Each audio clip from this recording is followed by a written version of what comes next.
গরিব ঘরে জন্ম হওয়ার জন্য সুখ কি জিনিস বাপের ঘরে থাকতে বুঝি নাই।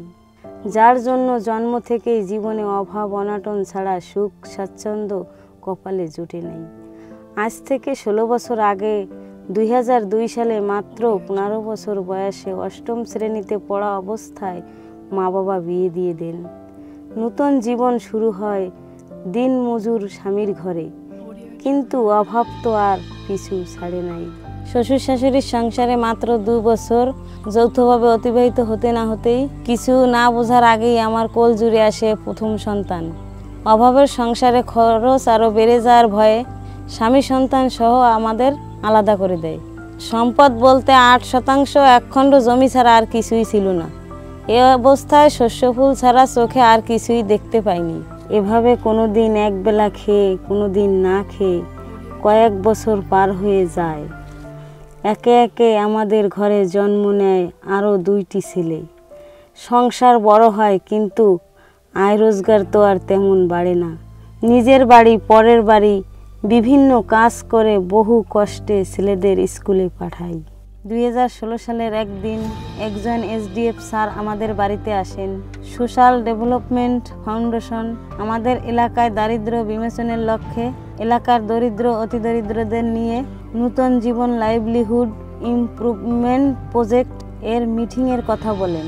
রাতে স্বামী কাজ থেকে বাড়ি ফিরলে তার সাথে আলাপ করি। স্বামী রাজি হয়। অন্যান্য পাড়া প্রতিবেশীর মতো আমিও মিটিংয়ে যাই।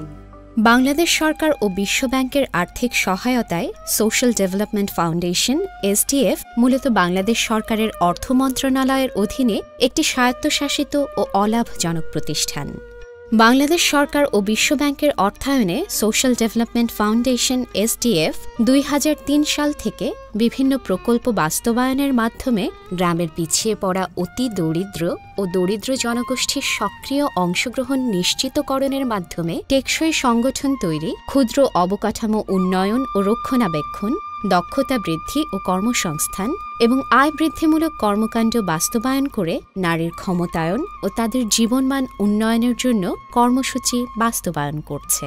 গ্রামের দরিদ্র ও অতি দরিদ্র জনগোষ্ঠীর বিভিন্ন ধরনের আয় বৃদ্ধিমূলক কর্মকাণ্ড যেমন গাভী পালন, গরু হৃষ্টপুষ্টকরণ, হাঁস মুরগি পালন, ছাগল পালন, শাকসবজি চাষ, মাছ চাষ ইত্যাদির মাধ্যমে জীবনমান উন্নয়নের জন্য কাজ করে যাচ্ছে। SDF সম্পর্কে জানার পর আমি সিদ্ধান্ত নিই সদস্য হবার। তারপর PIP প্রক্রিয়ার মাধ্যমে আমার খানার নম্বর হয় 34 এবং খানার শ্রেণী হয় অতি দরিদ্র। তখন 15 দিন পর পর 20 টাকা করে সঞ্চয় দিই। গ্রাম সমিতির সংশ্লিষ্ট কমিটি ও দায়িত্বপ্রাপ্ত CF স্যারের পরামর্শ হাঁস মুরগি পালনের প্রশিক্ষণ নিই। প্রশিক্ষণের মূল উদ্দেশ্য হল বাণিজ্যিকভাবে হাঁস পালন বিষয়ক কারিগরি তথ্য প্রদানের দ্বারা প্রশিক্ষণার্থীদের জ্ঞান, দক্ষতা ও আচরণের ইতিবাচক পরিবর্তনের মাধ্যমে হাঁসের ডিম, মাংস উৎপাদন ও আয় বৃদ্ধি করা এবং দারিদ্র্য হ্রাস করা। প্রশিক্ষণের শুরুতে অংশগ্রহণকারীদের পরিচিতি, প্রশিক্ষণের সার্বিক লক্ষ্য ও উদ্দেশ্যসমূহ আলোচনা করা হয়। বাণিজ্যিকভাবে হাঁস পালনের উদ্দেশ্য, হাঁস পালনের সামাজিক ও বাণিজ্যিক গুরুত্ব, হাঁসের বিভিন্ন উন্নত জাতের নাম ও পরিচিতি, হাঁস পালনের সুবিধা ইত্যাদি বিষয়ে আলোচনা করা হয়। প্রশিক্ষণের এ পর্বে হাঁস পালনের বিভিন্ন পদ্ধতি, বাণিজ্যিকভাবে হাঁস পালনের জন্য আদর্শ বাসস্থানের বৈশিষ্ট্য, হাঁসের বাসস্থান ব্যবস্থাপনা, হাঁসের সুষম খাদ্য পরিচিতি ও গুরুত্ব, সুষম খাদ্য প্রদানের নিয়মাবলী, সুষম খাদ্য তৈরির প্রয়োজনীয় উপকরণ ও পরিচিতি পদ্ধতি, সুষম খাদ্য তৈরির প্রয়োজনীয় উপকরণ পরিচিতি ও পদ্ধতি বিষয়ে প্রশিক্ষণে অংশগ্রহণকারীগণ জানতে পারেন। প্রশিক্ষক ফ্লিপচার্টের মাধ্যমে হাঁসের বাচ্চার জন্ম পরবর্তী ব্যবস্থাপনা, তাপপ্রদান যন্ত্রের ব্যবহার ও সঠিক তাপমাত্রা নির্ণয় পদ্ধতি ও ঘরে বাচ্চার অবস্থান এবং হাঁসের বাচ্চার খাদ্য ব্যবস্থাপনা ইত্যাদি আলোচনা করেন। বাণিজ্যিকভাবে গড়ে তোলা হাঁসের খামারের পরিবেশ সংরক্ষণ ও জৈব নিরাপত্তা, হাঁসের প্রধান প্রধান রোগবালাই, রোগের লক্ষণ, টিকা প্রদান, প্রতিকার ও প্রতিরোধে করণীয় এবং হাঁসের খামার পরিদর্শন ও টিকাদান কর্মসূচিতে অংশগ্রহণ করে হাতে কলমের শিক্ষার মাধ্যমে দক্ষতা অর্জন বিষয়ে প্রশিক্ষণ প্রদান করা হয়। সবশেষে হাঁস ও হাঁসের ডিম বাজারজাতকরণের উপযুক্ত সময় ও কৌশল, খামারিদের আয় ব্যয়ের হিসাব সংরক্ষণ এবং সার্বিকভাবে প্রশিক্ষণার্থীদের প্রশ্নোত্তর পর্ব দ্বারা মূল্যায়নের মাধ্যমে প্রশিক্ষণের সমাপ্তি ঘটে।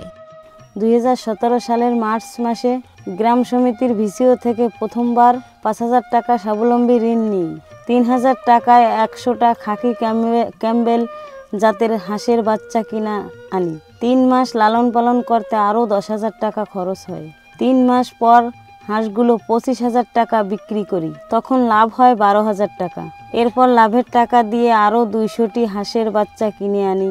বাচ্চাগুলো 3 মাস লালন পালন করতে আরও 26,000 টাকা খরচ হয়। এর মধ্যে 6টি বাচ্চা মারা যায়। 194টি হাঁস 48,500 টাকায় বিক্রি করে মোট 22,500 টাকা লাভ হয়। এভাবে ধীরে ধীরে সংসারে সচ্ছলতা আসতে শুরু করে। এভাবে আরও 200 হাঁস ও 3 মাস পালন করে খরচ বাবদ মোট 23,000 টাকা লাভ হয়।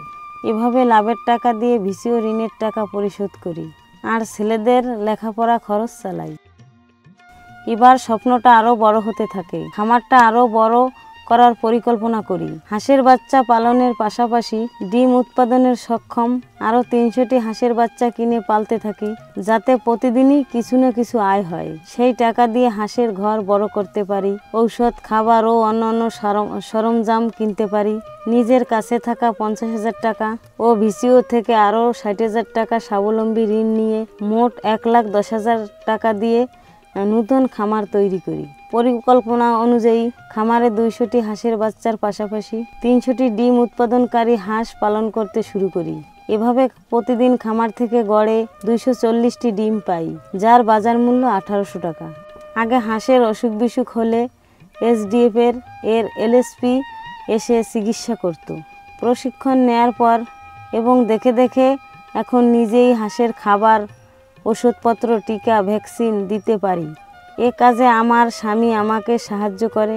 প্রাণী সম্পদ অফিসের সাথে এসডিএফ এর লিঙ্কেজ স্থাপনের কারণে এ সকল সেবা পাওয়া সহজ হচ্ছে। বর্তমানে খামার পরিচালনা খরচ বাদ দিয়ে প্রতি মাসে প্রায় 30,000 টাকা আয় হয়। কিস্তি আর সংসারের খরচ বাদ দিয়ে প্রতি মাসে আমি 10,000 টাকা সঞ্চয় করি। বর্তমানে আমার সম্পদের পরিমাণ প্রায় 2 লক্ষ টাকা। আমার আশা এবার আমি ভিসিও থেকে 1.5 লাখ টাকা ঋণ নেব এবং 1000 হাঁসের খামার গড়ে তুলব। আমার বর্তমান অবস্থার জন্য আমি সমাজে 8-10 জনের কাছে সম্মান পাই। ছেলেদের নিয়ে ভালো খাবার খাইতে পারি, ভালো কাপড় পরতে পারি, অসুখ হলে ভালো চিকিৎসা করাইতে পারি। গ্রামে অনেকেই আমার খামার দেখতে আসে, আমাকে আদর্শ মনে করে। অনেকেই আমার সাথে পরামর্শ করে। অনেকেই আমার মতো হাঁসের খামার করেছে। আমার ইচ্ছা আছে ভবিষ্যতে খামারটা অনেক বড় করার। হাঁসের বাচ্চা ফোটানোর মেশিন কিনে নিজের জন্য ছাড়াও স্থানীয় মানুষের চাহিদা মিটিয়ে সবাইকে স্বাবলম্বী করে তুলতে চাই। এমন ভাগ্য বদলের শত শত গল্প তৈরি হচ্ছে বাংলাদেশে। দরিদ্র হতদরিদ্র পারুল বেগমরা এগিয়ে যাচ্ছে সমৃদ্ধির পথে।